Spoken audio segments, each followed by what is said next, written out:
Please welcome back Semafor's business and technology editor, Gina Chon, to lead a discussion on India's digital transformation.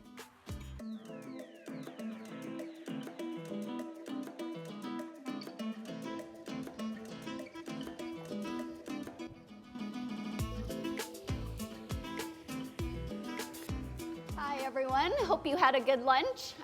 So as Steve said, we are joined by Nandan Nilekani, a co-founder and chairman of Infosys, who just came in from India this weekend. And we're going to be talking about the fascinating transformation that India has made in really a really short amount of time and how far they've come. I mean, just Nandan was kind enough to share some slides with me of how much India has changed. And you know, people are always so shocked here when they come from overseas, including from India, that, you know, here in America, we still have paper checks. Like, what the heck are those? Like, we're a bit behind, actually, in this country. So, Nandan, I wanted to ask you about the foundation of this, where you talk about the digital public infrastructure and how much that has helped India in terms of government tax revenue, in productivity, in all these different ways. So how did that come about? I mean, if you don't know, Nandan is kind of known as the CTO of India, so and has been part of the government's transformation and helping in that front. So how is that part of it so critical, and what can other countries learn from it? Well, you know, I think in some sense it began when I joined the government in 2009. I was a cabinet minister rank in the government, and I was given this project to give 1 billion people a digital ID. And I was full-time doing that. I quit my job at Infosys to do public service. And by the time I left, we had reached 600 million people with the ID. And then the new prime minister came, Mr. Modi, and I met him, and he was very pro-technology, so he backed it fully. So today, that's the foundational ID for everyone. It's 1.3 billion people, and it's used 80 million times a day for authentication, and it's used about 5 to 10 million times a day to open a bank account or get a mobile connection. So that laid the foundation. On that foundation, then, India was able to massively expand its banking presence. So, you know, opened a few hundred million bank accounts for everybody, so we had financial inclusion.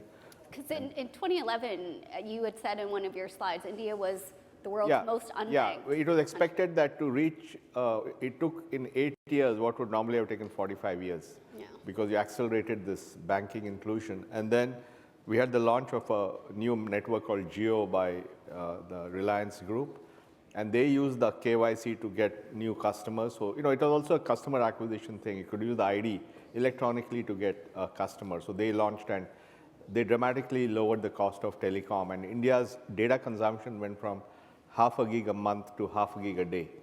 You know, 30x increase in network. So you had this, and then there was massive explosion of smartphones. We have some 600 million smartphones now. And then another initiative was a payment system called UPI, which was launched in 2016.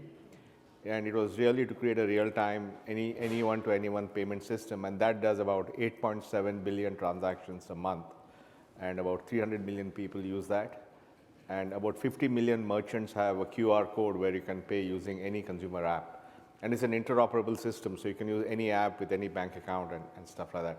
So the fact that everybody has a bank account, most people have a phone, and everybody is UPI, it suddenly laid the foundations for a public digital rail on which innovation can happen.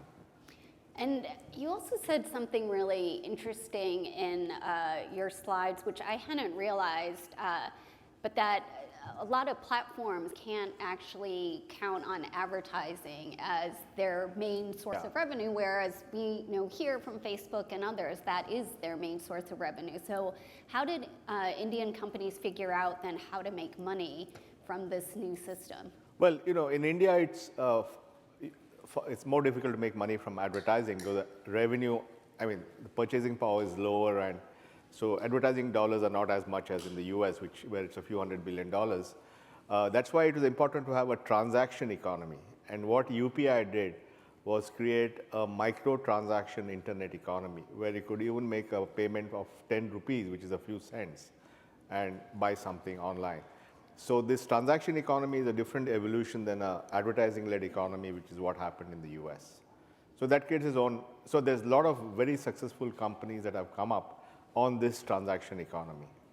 So what would your advice be for, let's say, the United States, where Who am I to advise the United States?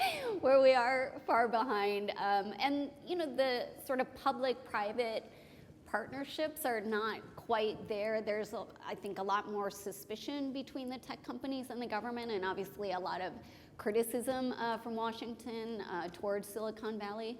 Well, I think actually, the U.S. actually is the inspiration for what we have done, because when you think about it, the original digital public infrastructure was the internet. Internet was funded by the U.S. government. DARPA funded the internet, and DARPA and the world and the internet consortiums defined the standards, like how to do a web page, how to send email, and so on. And then private innovation was built on top of that. Or similarly, GPS. GPS was built by the U.S. government to, and later on in 2000, President Clinton opened it up, and then today you have Maps and Uber and all that. So you already have the model in this country of digital public infrastructure created or enabled by the government, which has open protocols and innovation on top. That's all. We just followed that model, except we took it further and did it for ID and payments and data and so on. So I think it's a very good model, because if you're going to live in a digital economy, because the pandemic showed us that everything, we're going to eat, order our stuff, do our learning, meet our friends, have relationships, everything online, we have to think of what's the system or what's the architecture of that to create a more equitable society, a more competitive society, a more productive society, a more innovative society. So that's what DPI does, and it's really an extension of what US did 20 years back. So you mentioned how much that has helped on the inequality front. Particularly the startup economy in India is very dynamic. That's right. And the venture funding and all of that is so vibrant. How much of that then plays a role in sort of helping the economy as a whole? It's not just one region of India that benefits. Well, I think the startup economy is very vibrant, and just to give you a sense of the scale, in 2016, India had 1,000 startups. Today, we have 90,000 startups. Wow. It's like a nonlinear change in the number of startups, and while many of them, of course, will not survive because of the environment, some of them are doing extremely good stuff. And so I think it's creating a whole generation of young entrepreneurs who are bold, ambitious, and all that. And they build these applications on top of this digital public infrastructure. To give an example, there's a company called PhonePe.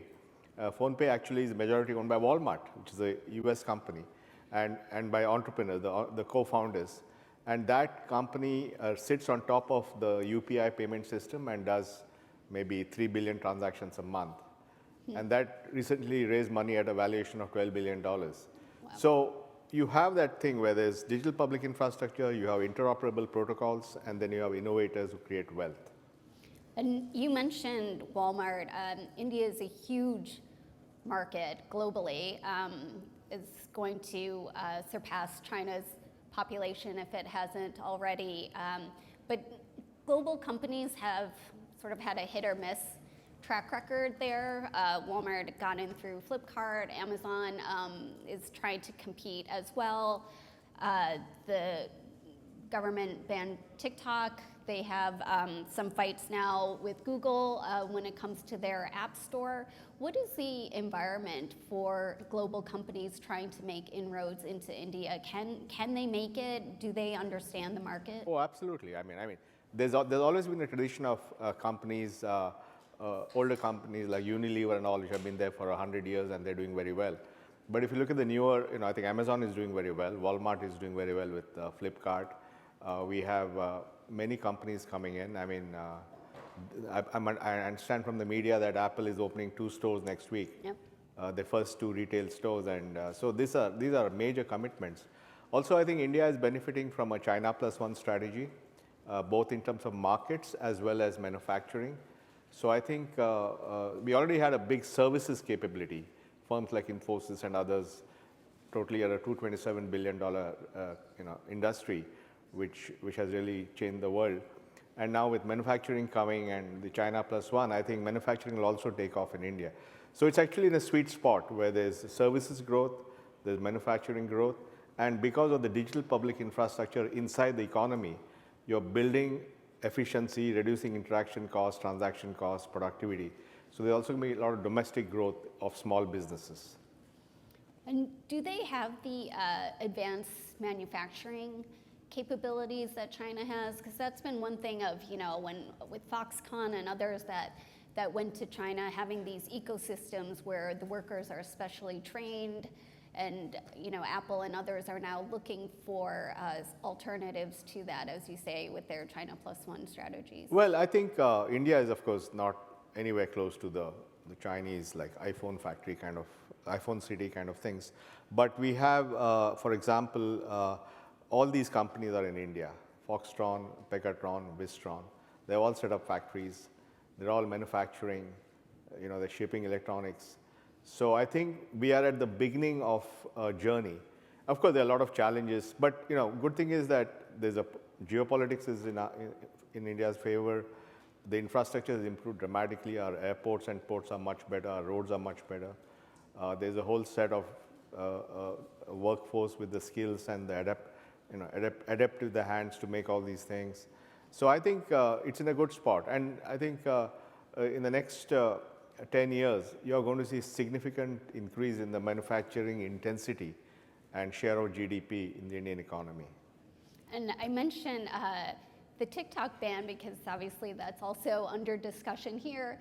Some politicians... So we pioneered that model. Yeah, yes, well, that's what I was going to ask. Do people in India miss it? Because you do have your local, Well, I think, so. I'm sure some people missed it, but many people plunged into that, right? I mean, you had, obviously Instagram had its own thing and Google had YouTube Short. Everybody had their version, and then a lot of local startups did it. So I don't think anybody is missing it. Yeah. Well, we will see if they get to that here. We had Brad Smith from Microsoft earlier talking about AI ethics, and obviously that's a hot topic globally. We're seeing China also introduce their versions of ChatGPT. Where is that seen in India, and how are you thinking about how it should be regulated, policed? Should the government get involved?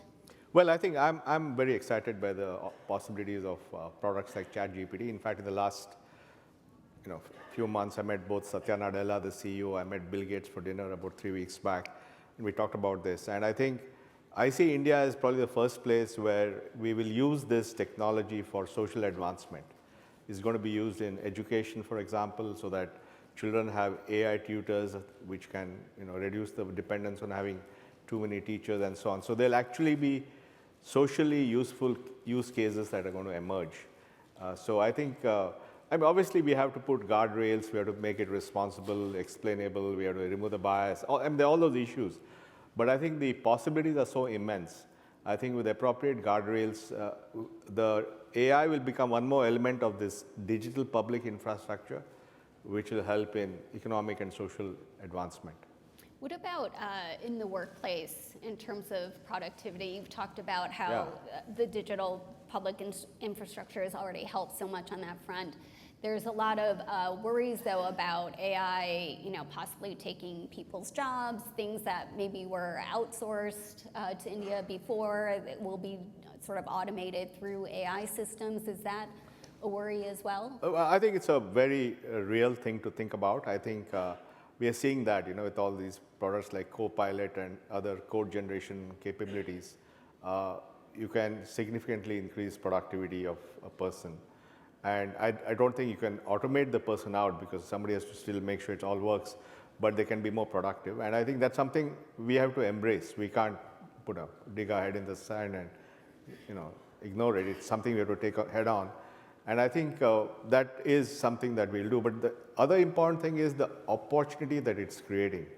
Because if AI is going to be so ubiquitous, if it's going to be the electricity of the modern era where it's part of everything, then making the world's corporations and the world's countries become AI first is going to be a huge journey for the next 10 years.